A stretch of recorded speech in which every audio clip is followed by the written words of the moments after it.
Back in the late 80s, early 90s, there was a sitcom on ABC called Family Matters. It was a part of TGIF, ABC's legendary Friday night lineup. Now, this was back when Disney was producing shows that people actually watched. The show Family Matters, it was originally focused on the Winslow family. It was a spinoff of Perfect Strangers. Two main stars of the show were Reginald Vell Johnson, Carl Winslow, and Jo Marie Payton, Harriet Winslow. Through the first half of season 1, the show was, well, it was struggling. Ratings weren't great. It felt like writers and producers couldn't figure out the purpose or the dynamic of the show. Television critics, they hated the show. During the middle of the first season, a young actor by the name of Jaleel White, he made a guest appearance on the show. Now, this was only supposed to be a one-off appearance. Jaleel White was going to appear on one episode, and that was it. But during his guest appearance, producers, they noticed that they were getting reactions from the live studio audience that they hadn't been getting all season. When the show was eventually released on television, the episode was a big hit. Now, to their credit, the producers of Family Matters, they changed the entire dynamic of the show. It was no longer focused strictly on Carl and Harriet Winslow. The show was now focused on Steve Urkel. Producers knew they had stumbled upon a star. The other actors and actresses on the show, they allowed Steve Urkel to shine because the crew on the set of Family Matters knew what dump divers in the WNBA still can't seem to understand. A once-in-a-generation star makes everyone rich. A once-in-a-generation star makes everyone famous. If you haven't already, make sure to like and subscribe. You can follow me on Twitter at KC_BTL84.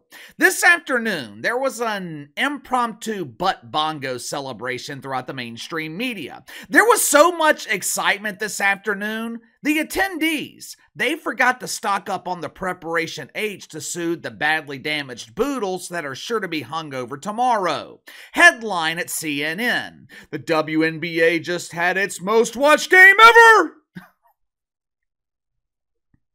Headline at the New York Times, Bravado Felines on CBS is the most watched WNBA game in 23 years. Woohoo! Yes, yes, yes.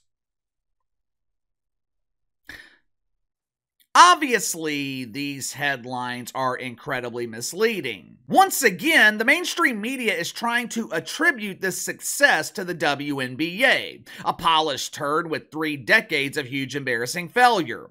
What these headlines should really read is, Caitlin Clark has done the impossible and elevated this pungent dump to a status of mainstream relevance.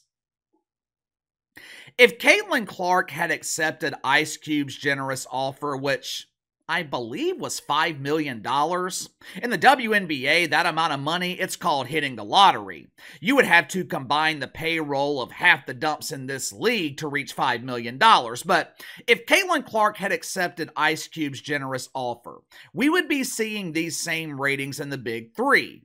Not only would she be making significantly more money, she would also be playing in a league where she's appreciated. If Caitlin Clark decided to leave pretend basketball to become a pretend wrestler in the WWE, we would see these same ratings on the USA Network.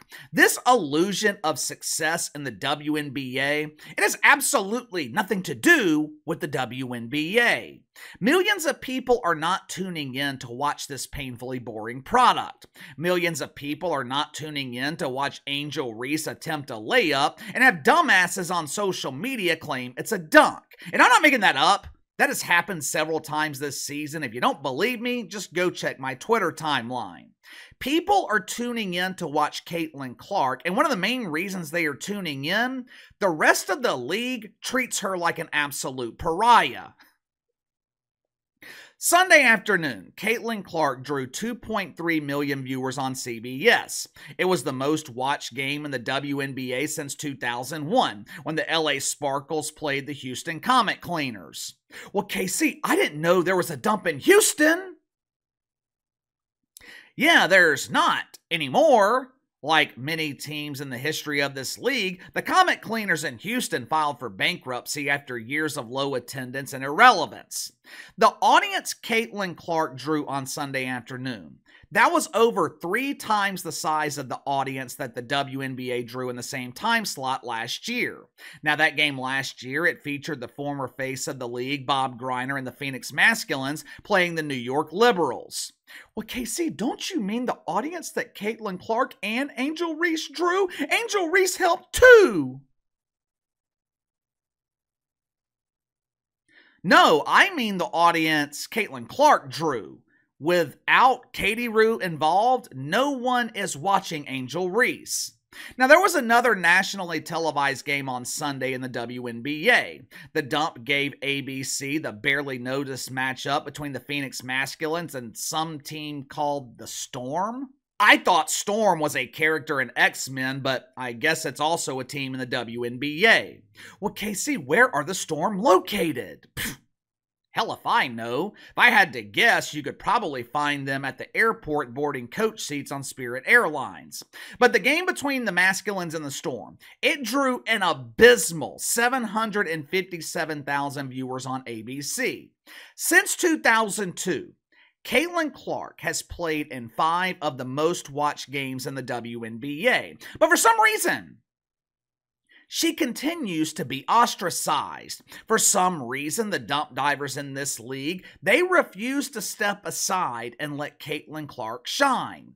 They can't seem to figure this out. They don't seem to understand that if Caitlin Clark succeeds, they all succeed. And it's not just the players in the WNBA who can't stand the attention that Caitlin Clark is receiving. Matter of fact, some of the biggest detractors are in the mainstream media. The other day, one of the analysts of the Dump on ESPN,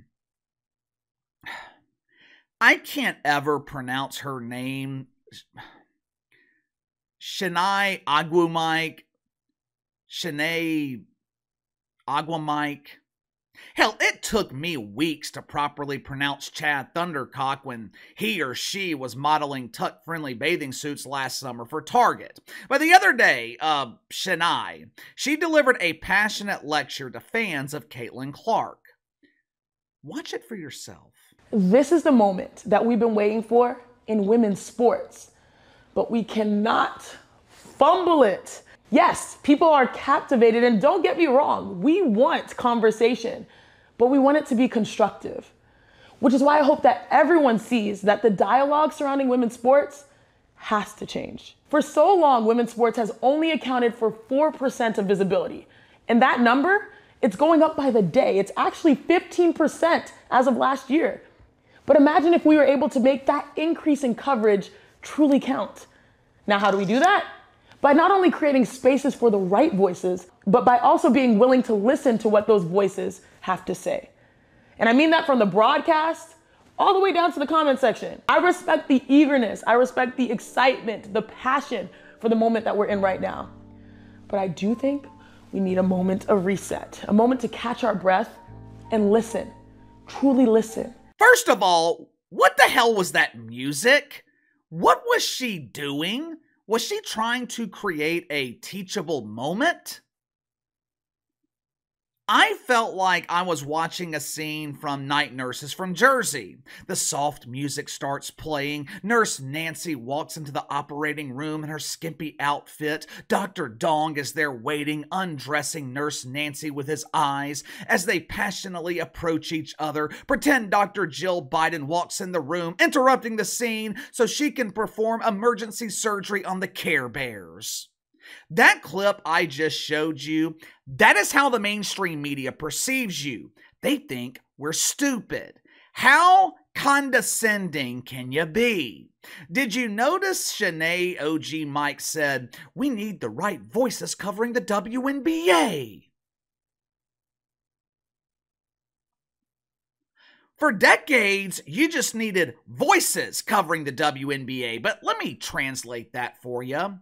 What she is really saying is, They don't want you watching people like me. People like me who praise Caitlin Clark for achieving the impossible while telling you the truth about the rest of this league. I should not be talking about the WNBA.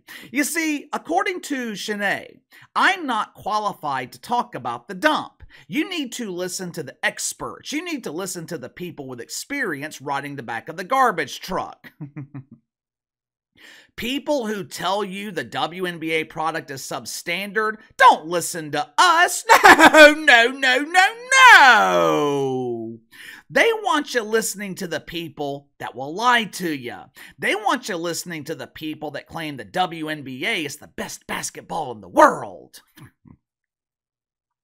And if you don't believe me, if you don't believe that people associated with the WNBA don't want you talking about the WNBA, then maybe you will believe employee number one. Maybe you will believe the original pooper swooper, Cheryl Swoops. Yesterday, the original swooper, she was making her weekly appearance on Gilbert Arenas' podcast. She was talking about the backlash that Angel Reese received for attempting to clothesline Caitlin Clark.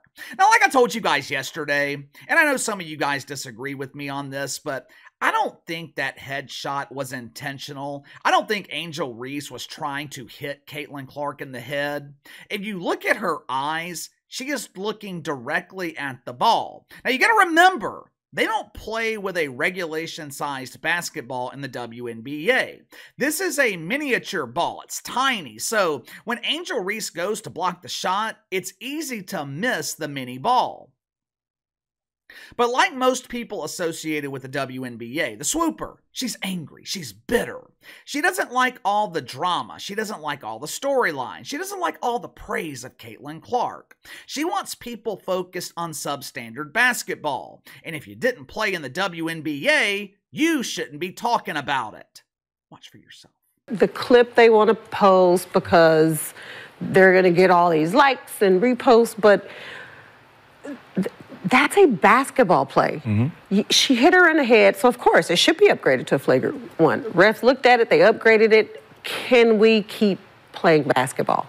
My thing is, like, every time Caitlin gets fouled, we can't make it seem like she was assaulted. And then when you hear Angel talk about it, you hear Caitlin talk about it, both of them were like, Angel's like, listen, I'm gonna always go for the ball. I agree with you, she's not a dirty player, and Caitlin says it was a basketball play. But then you go to social media and immediately, oh my goodness, she's trying to take her out. She should be suspended. And who are you? Mm-hmm. And what did you do?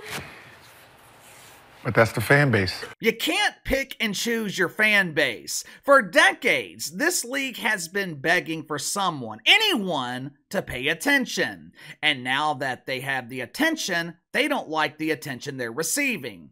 Basically, what we have is people in the mainstream media telling people not to watch the WNBA, not to comment on the WNBA. Doesn't make sense to me, but what the hell do I know? Right now, everything mostly is rainbows and cucumbers in the dump.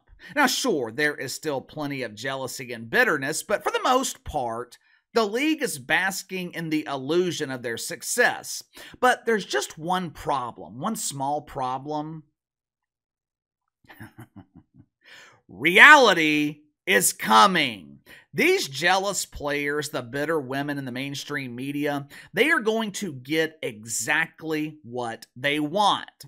Unless something drastically changes in the next few weeks, Caitlin Clark is not going to make the playoffs, which means all these people that have a problem with Caitlin Clark and the attention that she is receiving, they are going to have to generate that interest on their own. You could have a situation where the 36 nationally televised games featuring Caitlin Clark in the regular season outdraws the entire WNBA playoffs. What happens then?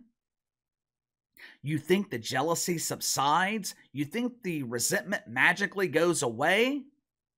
Of course not. It's going to get worse. But give me your thoughts on this. Caitlin Clark sets another record rating in the WNBA. If she fails to make the playoffs, will we see WNBA ratings crash to their normal levels? Also, give me your thoughts on these people in the media bashing others for talking about the WNBA. I mean, for years, they begged people to talk about them, and now they are claiming that only the right voices should talk about the league.